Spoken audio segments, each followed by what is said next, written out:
Imaginez survivre à un choc frontal à plus de 100 km/h. Ouais, le truc terrifiant. Ah, mais totalement. On parle de 11 os brisés, le bassin fracassé, et même d'être déclaré cliniquement mort pendant 6 longues minutes. C'est le cauchemar absolu. Vraiment. C'est le genre de traumatisme dont on peine à se relever. Et pourtant, la personne qui a vécu cette horreur physique affirme qu'une simple ruine financière survenue des années plus tard a été une épreuve infiniment pire. C'est fou d'entendre ça. Ouais. Et aujourd'hui, notre exploration plonge au cœur de ce paradoxe troublant. On va décortiquer comment une faillite silencieuse peut détruire un esprit bien plus vite qu'un accident mortel ne détruit un corps. Exactement. Mais surtout, on va voir comment l'un des désespoirs les plus profonds a servi de laboratoire en fait pour forger une architecture matinale totalement révolutionnaire. Et ce paradoxe, il est d'autant plus frappant quand on le replace dans son contexte historique. Parce que là, nous sommes en 2008. Ah oui, la fameuse crise. C'est ça. L'économie mondiale s'effondre sous le poids de la crise des subprimes. Les banques vacillent, les marchés s'écroulent et des millions de vies basculent. Mm-mm. Et c'est un moment charnière à étudier car il met en lumière une mécanique humaine vraiment fascinante. C'est très souvent au fond du gouffre, quand nos fondations s'effritent, que l'esprit humain est contraint d'opérer ces changements les plus radicaux. Oui, parce que quand ça va à peu près bien, on fait juste des petits ajustements, quoi. Exactement. Mais face à un effondrement total, innover devient une pure question de survie. Et c'est fascinant, parce que la différence de traitement social entre ces deux drames, elle est flagrante. Un accident de voiture, c'est comme une explosion visible en plein jour. Tout le monde le voit. Voilà, ça attire immédiatement les gyrophares, les pompiers, le personnel médical et bien sûr, une vague immense de compassion. C'est spectaculaire, donc ça génère de l'empathie, oui. C'est ça.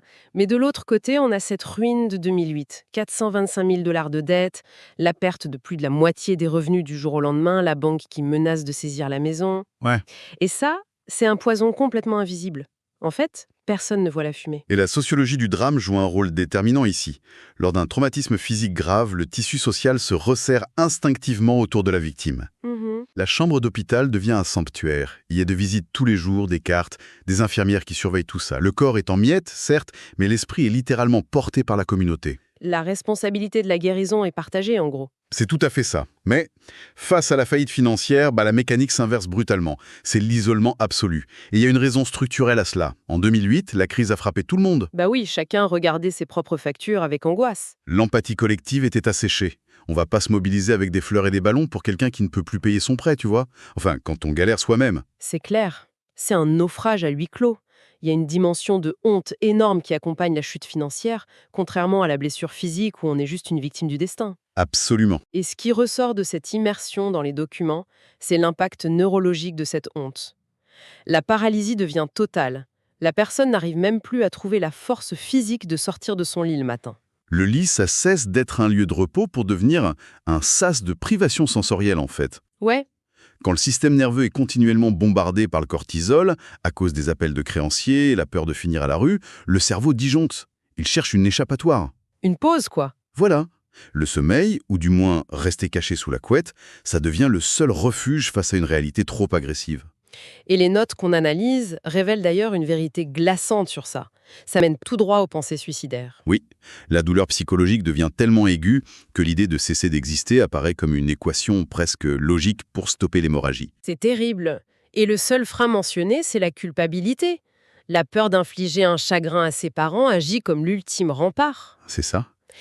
Du coup, ce niveau de détresse pose un décor extrêmement lourd. On parle de quelqu'un qui est émotionnellement exsangue. Et c'est là qu'intervient une tentative de sauvetage qui, en vrai, paraît presque absurde au premier abord. Ah oui, le conseil de l'ami. Oui, un ami proche suggère une solution dérisoire, aller courir pour s'éclaircir les idées.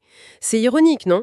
On a une personne qui trouve à peine la volonté de repousser sa couette, qui déteste courir en plus. Ouais, il déteste ça. Et la grande stratégie, c'est d'aller suer sur le bitume. Mais cette absurdité cache une véritable urgence physiologique. L'ami en question, il prescrit pas un entraînement sportif, il tente de provoquer un choc. Un choc de rupture. Exactement. Quand l'esprit rumine dans une boucle de désespoir, la raison ne suffit plus. Faut engager le corps. Le simple fait de forcer un mouvement rythmique, de changer d'environnement visuel, ça force le cerveau à se reconnecter au présent. Et le désespoir abaisse les barrières, j'imagine. Oui, ce qui aurait été rejeté avec mépris quelques mois plus tôt est accepté par pure capitulation. Et c'est pendant cet effort, quand les défenses sont désactivées, que l'écoute d'un programme audio va tout changer. Oui, le fameux programme audio qui délivre la citation de Jim Rohn. Voilà, Celle qui devient l'épicentre de tout ça.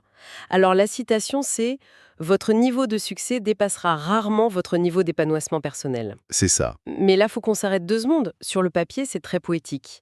Mais ça sonne quand même vachement comme une citation creuse de réseau social, quoi. Je vois ce que tu veux dire. Concrètement, qu'est-ce que ça veut dire de parler d'épanouissement personnel quand on a les huissiers à la porte? C'est presque indécent. C'est une objection légitime.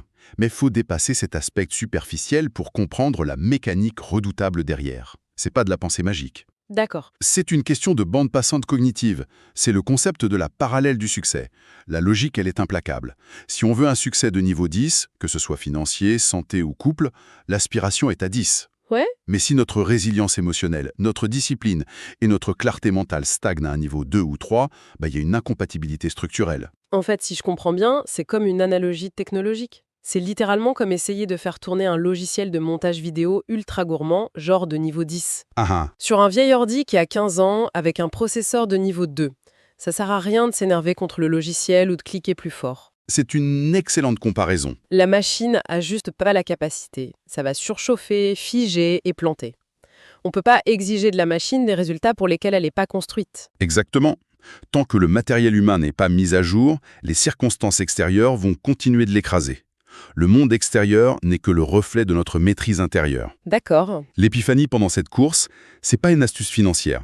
C'est la réalisation brutale que pour régler un problème de niveau 10, il faut d'abord devenir une personne de niveau 10. Rembourser la dette, c'est juste la conséquence. Ok, le diagnostic est clair. Faut mettre le système à jour. Mais ça nous amène direct dans un mur. Lequel? L'objection évidente. Vouloir se mettre à jour, atteindre ce niveau 10 pour affronter la tempête, super. Sauf que quand on croule sous les dettes, qu'on est au bord du gouffre, trouver le temps pour lire, méditer ou faire du sport, c'est un luxe. C'est vrai que ça paraît impossible. On n'a juste pas le temps. Cette excuse universelle, c'est un bouclier en béton armé. Comment on contourne ça? Le manque de temps, c'est la première ligne de défense de notre cerveau archaïque face à l'inconnu. En crise, le cerveau a une vision tunnel. Il gère que l'immédiat. Mhm. C'est là que l'analogie de la sécurité aérienne prend tout son sens. En cas de dépressurisation, vous devez placer votre masque à oxygène avant d'aider les autres, même vos enfants. Mais oui, parce que si on s'évanouit, on ne sert plus à rien. Voilà. Dégager du temps pour soi au milieu d'une crise, c'est pas de l'égoïsme. C'est mettre son masque à oxygène mental pour pas s'asphyxier face aux problèmes de la journée. Donc, la décision radicale face à ça n'a pas été de grappiller 5 minutes par-ci par-là. La démarche étudiée, ça a été de se lever 1 heure plus tôt, Oui, spécifiquement pour forcer cette mise à jour. C'est d'une violence inouïe quand on y pense. Se lever 1 heure plus tôt en pleine dépression quand le lit est notre seule barricade.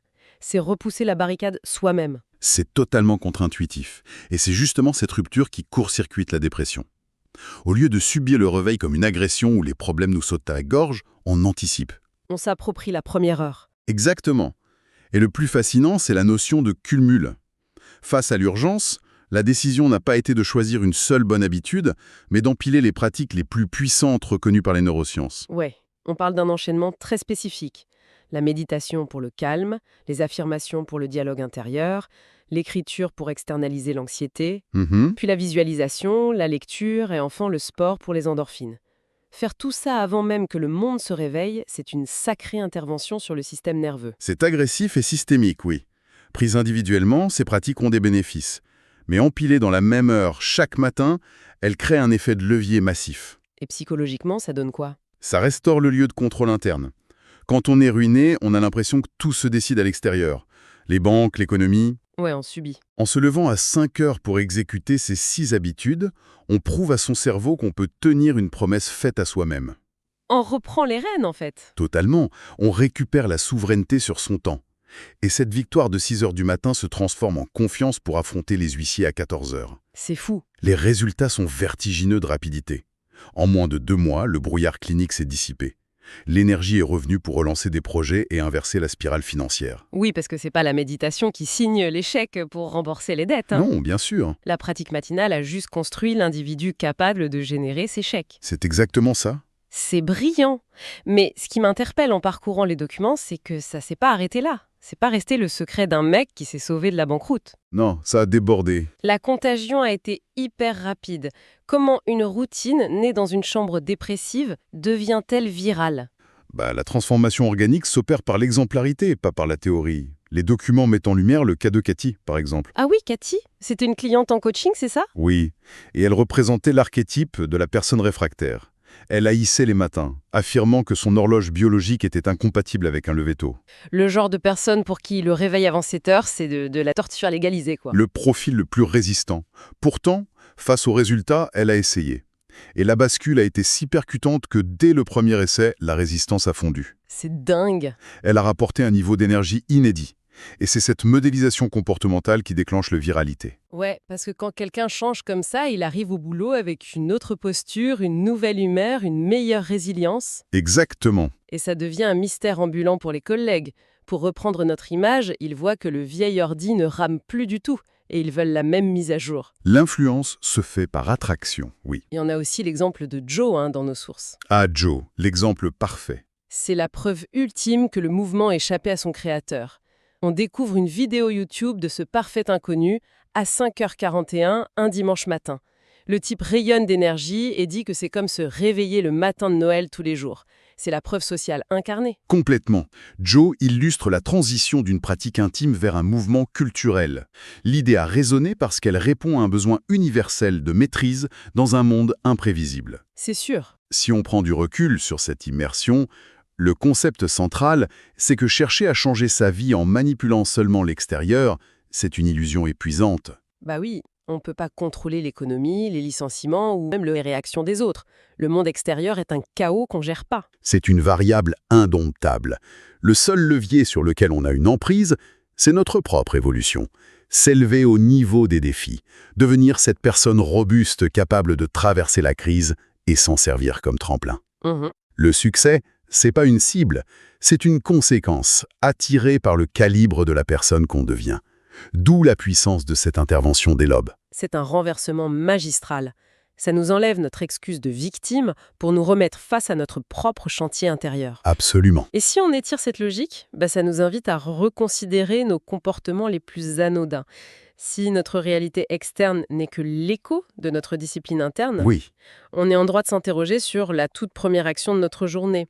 Quand l'alarme sonne et que notre premier réflexe, c'est d'écraser le bouton répétition, le fameux snooze. Ah, le snooze. Ouais, pour arracher 10 minutes d'un sommeil fragmenté.